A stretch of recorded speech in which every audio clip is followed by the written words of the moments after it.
Oh, who am I? Oh, that's a big question. You can start with your name. Okay, my name is Sinéad O'Connor and I am an enamel artist.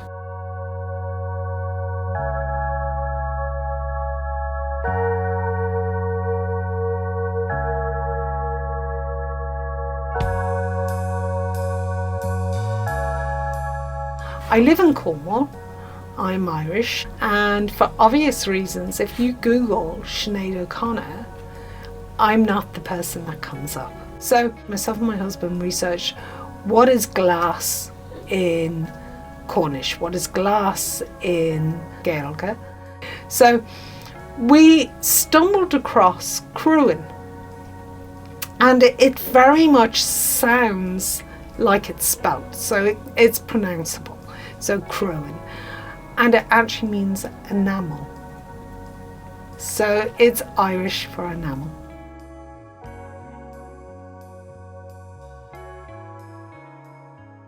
I did a maths degree because I was a single parent, and I thought, what can I do that will work around being a parent? Because I had a degree in computer science and I was a computer programmer. I did a maths degree because I thought they need maths teachers everywhere, so I can do a maths degree, and I absolutely love that, and I love teaching maths. A friend got a 30th birthday present for teaching silver jewellery and to bring a friend. I was the friend. I loved it, she hated it, and then I spent the next 3 years doing silver jewellery and silver smithing workshop in the evenings while I was teaching, and then I ended up having to have half my thyroid removed because I had nodules on it which had grown, and I couldn't breathe properly, and I couldn't drink or eat properly. But there was complications, and they ended up going in 3 times within 24 hours. And it ended up that I got one of my vocal cords was paralysed, which meant I had to learn how to talk again, but I can never project my voice again in the way that you need to as a teacher. My husband very kindly bought me a shed for the back garden to work in to make silver jewellery. And when I outgrew that, I then came to Crowgy Creative Space, which is where I am now. And then in 2021, after COVID, just we're coming out of COVID, the studios had a fire. And the whole, where we're sitting now at Crowgy in the containers, which all the craftspeople are in, there was a building here in 2021, and I had a studio that I taught in, and a studio that I made silver jewellery in, and that building burned to the ground.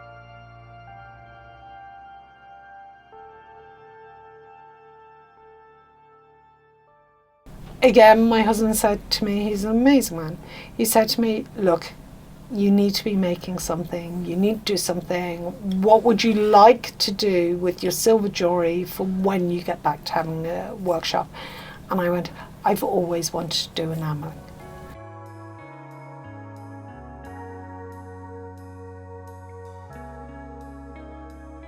So I went and I learned how to do enamelling, and I fell in love actually not with enamelling on silver but with enamelling on copper, because these pieces, so this piece here, this is all just white glass, and all the colours that are coming through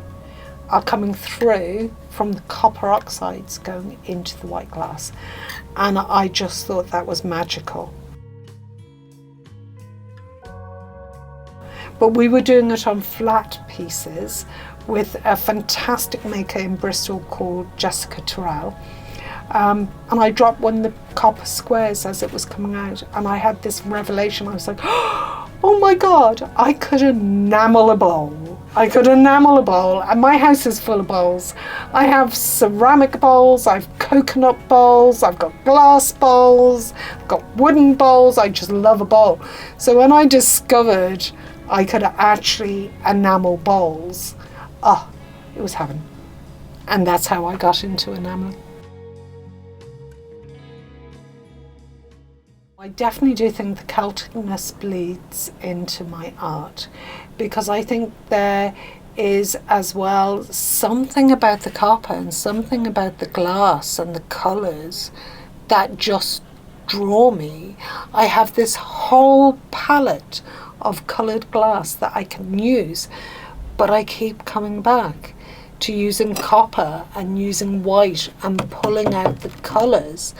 And recently I was in the National Museum in Ireland and the galleries in Ireland, and so much of the work is copper with like these colours, and I hadn't realised, and I've looked back, and copper is innate in Cornwall as well, and it's just, I think there are some things that pull and draw you more.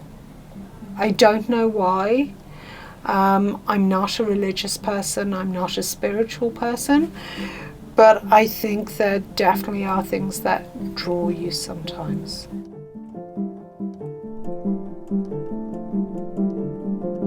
I am lucky enough that I've been raised in a culture where art and music and making is very part of my cultural identity. It originated in my designs as this was water and this is the seaweed. So when you're under the water, you see the floating seaweed coming up and all the bubbles and all the foam and the seaweed in the water. But most people see a tree, and that's fine.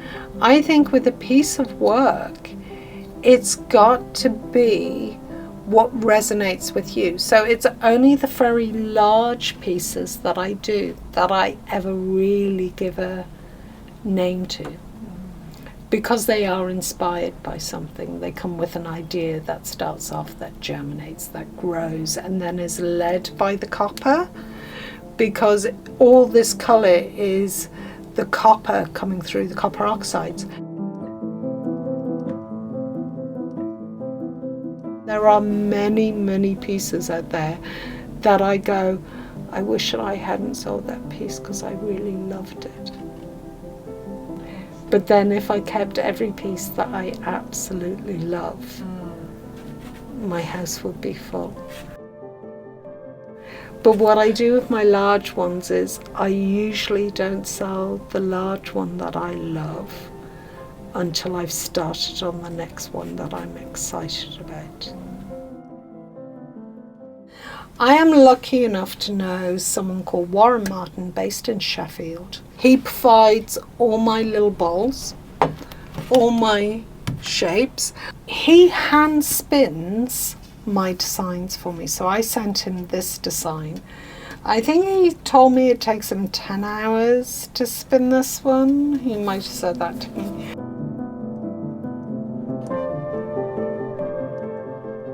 There are very few silver spinners left in the UK. I think there are only 4 under retirement age. There are no apprentices, because after COVID happened, they all got made self-employed as well, which then meant that they couldn't afford to train up for 5 years as a silver spinner like they were trained. So I am very, very lucky to have someone who can actually put my ideas and my designs actually into place for me to be able to enamel on. Because this is my canvas. This is my canvas. And my material is all the glass, that's my paints, and then my work of art is what I do with it.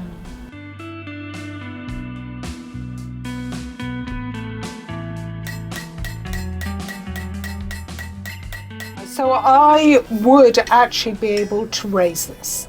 I know how to raise this. I have the stakes, you've probably taken some photos for all the different hammers I have. I have more hidden away that are my good hammers. Somebody did say I have a bit of a problem with hammers. I have a lot of hammers. So yes, I could raise this and I could make this myself. but the amount of hours it would take me to do that would not be worth it for me. And like I said, this is my canvas.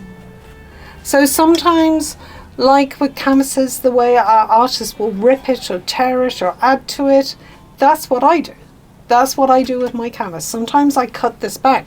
So this big piece of sheet, why I've got these big bits of sheet, is they wrap around my canvas.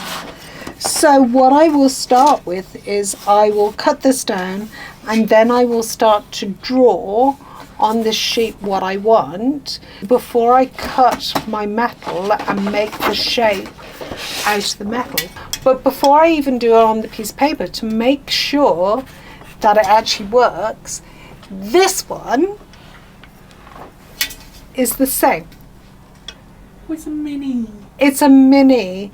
So this one was designed so that I could trial what I want to do with the big ones in a little version first, to make sure the glass is going to flow the way I want, to make sure if I cut it out and I put that much glass on it, that is actually going to work. Because the amount of copper and the amount of work that goes into spinning one of these beauties, I don't want to ruin it. So I try it on my mini ones first.